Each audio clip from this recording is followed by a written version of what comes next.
அன்புக்குரிய நேயர்களே, இன்றைக்கு செல்ஃபாலஜி ஹெல்த் இந்தியா இணையதள சேனலுக்காக நலமும் வாழ்வும் என்ற நிகழ்வில் மரியாதைக்குரிய டாக்டர் கே கண்ணன் அவர்களை சந்திக்க இருக்கின்றோம்.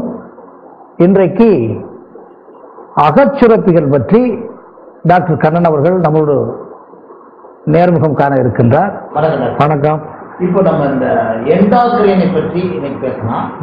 அதாவது இந்த அகச்சுரப்பு அல்லது அகச்சுரப்பி அப்படின்னு சொல்றாங்களே, இது உடல்ல எப்படி அதனுடைய அமைப்பு எப்படி இயங்குகிறது?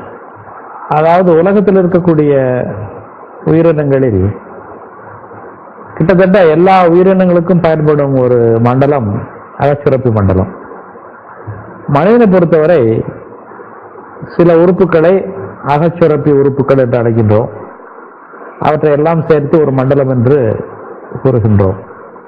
அதனுடைய பணி என்னவென்றால், ஒரு செல் உயிரியாக இருந்து பரிணாம வளர்ச்சி பெற்று பல செல்கள் இருக்கக்கூடிய ஒரு மனிதனாக மாறும் பொழுது ஒரு செல்லுக்கும் அடுத்த செல்லுக்கும் தொடர்பு தேவைப்படுகின்றது. இந்த தொடர்பு வேதியியல் முறைப்படி அனுப்பப்படுகின்றது. அந்த மாதிரி ஒரு தொடர்பை ஏற்படுத்தி கொடுக்கக்கூடிய செல்களுக்கு அகச்சுரப்பி செல்கள், அகச்சுரப்பி உறுப்புகள் என்று நாம் பெயர் சூட்டுகிறோம். ஒரு செல் உயிரி அப்படின்றீங்க, அந்த ஒரு செல் உயிரினா அதாவது இப்ப அமீபா இருக்கு, பாக்டீரியாக்கள் இருக்கின்றன. இவை ஒரு செல்லும் தனித்து இயங்கக்கூடியவை. அது எப்படி முடியுது அப்படின்னா, அமீபா உணவு உட்கொள்ளுவதும் அந்த செல்லு தான், அந்த உணவை பயன்படுத்துவதும் அந்த செல்லு தான், இனப்பெருக்கம் செய்வதும் அந்த செல்லு தான், அந்த உணவை கழிவுகளாக வெளியேற்றுவதும் அதே செல் தான். எல்லா வேலைகளையும் ஒரு செல் தான் செய்யுது. அதுக்கு நம்ம ஒரு செல் உயிரி என்று சொல்கின்றோம். அது அப்படி படிப்படியாக வளர்ந்து இன்றைக்கு பரிணாம வளர்ச்சியில ஒரு மனிதனாக உருவாகி இருக்கிறோம். அதுல இப்ப நம்ம சாதாரணமாக நரம்பு மண்டலத்தை பார்த்தீர்கள் என்றால், கையை அசைக்க வேண்டும் என்ற உணர்வு தோன்றும் பொழுது அந்த செய்தி மூளையிலிருந்து கைக்கு அனுப்பப்படுகின்றது. கையை மடக்குகின்றோம். நடக்க வேண்டும் என்ற உணர்வு ஏற்படும் பொழுது உடல் பல கோடி செல்களால் ஆனது. ஆமா, ஒன்றுக்கு இன்டர் ரிலேஷன்ஸ் இருக்கு, ஒன்றுக்கு தொடர்பு இருக்க வேண்டும், கட்டாயம். ஆமா, இந்த அகச்சுரப்பி மண்டலம் எப்படி இந்த உடம்புல அமைக்கிறது? அதாவது வழக்கமாக நான் சொல்லும் உதாரணம் என்னவென்றால், தொலைபேசி இருக்கின்றது. தொலைபேசியில் ஒரு குறிப்பிட்ட நபரை தொடர்பு கொள்ள வேண்டும் என்றால் ஒரு குறிப்பிட்ட எண்ணை சொல்லத்தினால் அவர் வீட்டில் மட்டும் மணி அடிக்கும், அவர் அதை எடுத்து பேசுவார், நாம் அவரோடு தொடர்பு கொள்கிறோம். இது நரம்பு மண்டலத்திற்கு ஒத்து வரும். நரம்பு மண்டலம் கண்ணை அசைக்க வேண்டும் என்று நினைத்தால் அந்த கண்ணுக்கு மட்டும் ஒரு செய்தியை அனுப்புகின்றது, அந்த கண் அசைக்கின்றது. நடக்க வேண்டும் நினைத்தால் காலுக்கு மட்டும் ஒரு செய்தியை அனுப்புகின்றது, நடக்கிறோம். அகச்சுரப்பி மண்டலம் வானொலி போன்றது. அதாவது வானொலி ஒரு இடத்திலிருந்து ஒளிபரப்பப்படுகின்றது. அதே போல அந்த கிளாண்ட் என்று சொல்லக்கூடிய சுரப்பு, அந்த சுரப்பியிலிருந்து ஒரு சுரப்பு வெளிப்படும். எப்படி வானொலியின் அலைகள் உலகம் முழுவதும் கெமிக்கல் திரவம்னு சொல்ல முடியாது, கெமிக்கல் மாலிக்யூல்ஸ், மூலக்கூறுகள், வேதியியல் மூலக்கூறுகள்.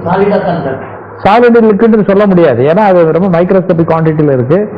ரத்தத்தோடு கலந்து வருவதால் அது லிக்விட் என்று வேணாலும் எடுத்துக்கொள்ளலாம்.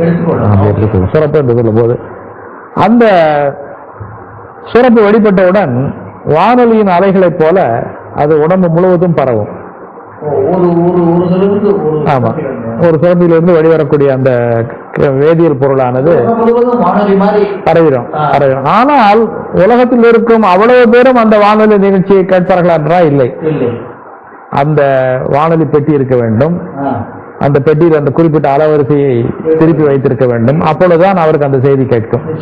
அதே போல இந்த சுரப்புகளுக்கு ஏற்பான்கள் என்று இருக்கிறது, ரிசப்டார். ஒவ்வொரு செல்லிலையும் விதவிதமான ரிசப்டார்கள் இருக்கும். அந்த ரிசப்டார்கள் இருக்கக்கூடிய செல்லில் இந்த சுரப்பு போய் படியும். இப்ப இந்த சுரப்புகள் இருக்கக்கூடிய மண்டலங்களை பற்றி கொஞ்சம் சொல்லிட்டு சேர்த்தலாம். மண்டலங்கள் என்றால் என்ன சொல்கிறோம் என்றால், அகச்சுரப்புகள் உண்டு. மண்டலம் என்றால் எதை குறிப்பிடுகிறோம் என்றால், ஒரு செல், ஒரு செல்களின் கூட்டம் திசு, திசுக்களின் கூட்டம் ஒரு உறுப்பு, உறுப்புகளின் கூட்டம் மண்டலம். இப்ப இது இந்த மண்டலத்தை வரிசைப்படுத்தலாமா? மண்டலம்னா ஒண்ணுதான், அகச்சுரப்பி மண்டலம்னா அது ஒண்ணுதான். அதுல உறுப்புகள், பல உறுப்புகள் இருக்கின்றன. அதாவது முக்கியமா எடுத்துக்கொண்டீர்கள் என்றால் ஹைப்போதாலமஸ், அது மூளைக்கு நடுவில் இருக்குது, மையத்தில் இருக்கிறது. இது கீழே இருக்கக்கூடிய பிட்யூட்டரியை கட்டுப்படுத்துகின்றது. பிட்யூட்டரி மூளைக்கு அடியில் இருக்கக்கூடியது, இது மூளைக்கு உள்ளேயே இருக்குது. மூளையின் நடுப்பகுதியில் இருப்பது ஹைப்போதாலமஸ், அதுக்கு கீழே இருக்கிறது பிட்யூட்டரி. அந்த பிட்யூட்டரியில் இருந்து வரும் சுரப்புகள் உடம்பில் இருக்கக்கூடிய மற்ற சுரப்புகளை கட்டுப்படுத்துகின்றது. குறிப்பாக தைராய்டு. ஆமா, தைராய்டு கழுத்து பகுதியில் இருப்பது தைராய்டு. ஆமா, அதுக்கு அடுத்தது அட்ரினல் சுரப்பிகள், அதுக்கப்புறம் பாலியல் சுரப்பிகள். இது எல்லாமே அந்த பிட்யூட்டரியின் கண்ட்ரோல்ல இருக்கு, கட்டுப்பாட்டு. எல்லாமே மூளையினுடைய கண்ட்ரோல் தான். அதுக்கு மேல மூளை, ஹைப்போதாலமஸ்க்கு மேல மூளை. இரண்டுமே ஒரு தொடர்பு மண்டலமாக இருப்பதால் மூளைக்கும் அகச்சுரப்பிக்கும் நெருங்கிய தொடர்பு உண்டு. எல்லா விதமான அகச்சுரப்பிகளும் டைரக்டா மூளையோடு தொடர்பு கொள்ளப்பட்டிருக்கிறது. இந்த மாதிரி ஒரு அமைப்போட இருக்கு. இப்போ இந்த நரம்பு மண்டலத்திற்கும் அகச்சுரப்பியுடைய மண்டலத்திற்கும் தனித்தனியா இருந்தாலும் எப்படி அதனுடைய டிஃபரன்சஸ்? நான் சொன்னது போல நரம்பு மண்டலம் ஒரு விதமான தொடர்புக்கு பயன்படுகின்றது, அகச்சுரப்பி மண்டலம் ஒரு விதமான தொடர்புக்கு பயன்படுகின்றது. இது இரண்டையும் இணைப்பதுதான் ஹைப்போதாலமஸ். ஹைப்போதாலமஸ்ல இருந்து நிறைய நரம்பு நாண்கள் சேர்கின்றன. ஹைப்போதாலமஸ்ல இருந்து சுரப்புகள் பிட்யூட்டரியை கண்ட்ரோல் பண்ணுகின்றன. எனவே ஹைப்போதாலமஸ் தான் இரண்டுக்கும் இடையே ஒரு சுமூகமான தொடர்பை ஏற்படுத்தி கொடுக்கிறது என்று நம்பப்படுகிறது. ஆமா, இல்ல ஓரளவுக்கு ப்ரூவ் பண்ணிருக்காங்க. ஆமா, இப்போ ஏற்கனவே சொன்னீங்க பாருங்க, அந்த சுரப்புகள் சுரந்த உடனே வானொலி மாதிரி அதை கண்டினியூ பண்ணுங்க அந்த விஷயம். அதாவது வானொலி மாதிரி அந்த ஏற்பான்களில் போய் அமர்ந்து அந்த செல்லை என்ன செய்ய வேண்டும் என்று நினைக்கின்றதோ அது மாதிரி செய்யும். உதாரணமா இன்சுலின். ஆமா, இன்சுலின் கணையத்தில் இருக்கக்கூடிய பீட்டாசர்கள் இருந்து வெளியே வருகிறது, ரத்தத்தில் கலந்து முதல்ல கல்லீரலுக்கு போகும். கல்லீரல் இருக்கக்கூடிய செல்களில் நிறைய இன்சுலின் ஏற்பான்கள் இருக்கின்றன. அந்த இன்சுலின் ஏற்பான்கள்ல போய் இந்த இன்சுலின் உட்கார்ந்த உடனே அந்த கல்லீரல் செல்கள் ரத்தத்தில் இருக்கக்கூடிய சர்க்கரையை எடுத்து கிளைக்கோஜனாக சேமித்து வைத்துக் கொள்ளும். இதுதான் அவருடைய முக்கியமான பணி. அதுக்கப்புறம் அது உடம்புக்குள்ள போகும்போது கொழுப்பு செல்கள், தசைநார்கள் இவற்றிலும் கொழுப்பையும் கிளைக்கோஜனையும் சேமிப்பதற்கு அது வழி செய்கின்றது. இப்போ மூளை, அகச்சுரப்பிகள், உடம்பு, நரம்பு மண்டலங்கள், இந்த மூன்றுமே ஒன்றுக்கொன்று 100% இன்டர்ரிலேட்டடா தான் இயங்குது. அதாவது உடலில் முக்கியமாக எல்லா உறுப்புகளுமே ஒன்றுக்கொன்று இணைந்துதான் செயல்பட முடியும்.